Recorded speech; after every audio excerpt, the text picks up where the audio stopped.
বাজান, জমি বেচা এত ঋণ কইরা বিদেশে গিয়া কি হইব? কখন তুমি বিদেশ গেলে আমার কি হইব?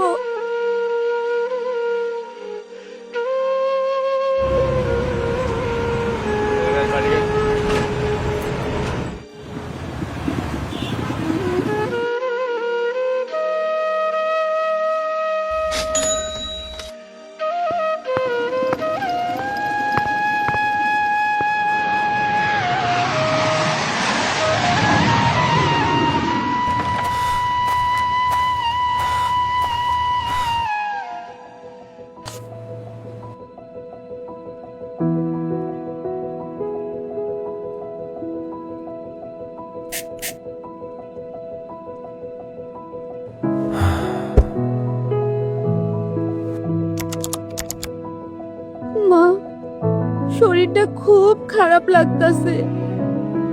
মনে হয় ঘরে নতুন মানুষ আইব। হাসপাতালে নিব কেডা? এখন চিন্তা নাই, ফোন দিলে 5 মিনিটের মধ্যে অ্যাম্বুলেন্স আইব।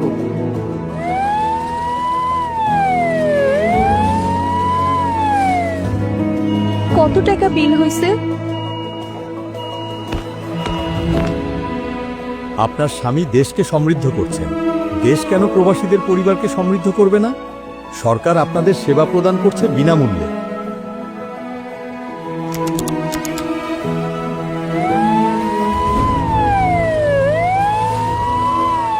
হায় হায়, আমরা বাড়ির ছিলাম না, এই সুযোগে চোর সবকিছু চুরি কইরা লইয়া গেছে। আপনারা চিন্তা করবেন না, চোর ধরা পড়েছে এবং আপনাদের মালামাল উদ্ধার করা হয়েছে। নতুন সরকার আইসা সব কিছুর বিচার দ্রুত করে ফালাইতেছে, কোনো ঘুষ দেওয়ান লাগতেছে না। বৌমা, দেখো তো কি চিঠি দিয়া গেল।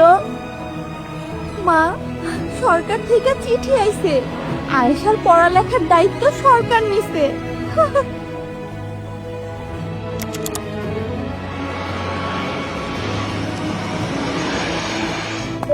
প্রবাসীদের সার্বিক সহযোগিতার জন্য আমি জেরিন আছি আপনার সাথে। কিভাবে সাহায্য করতে পারি? তোমরা কেমন আছো? আজ নিজের চোখে তোমারে দেখলাম বাবা।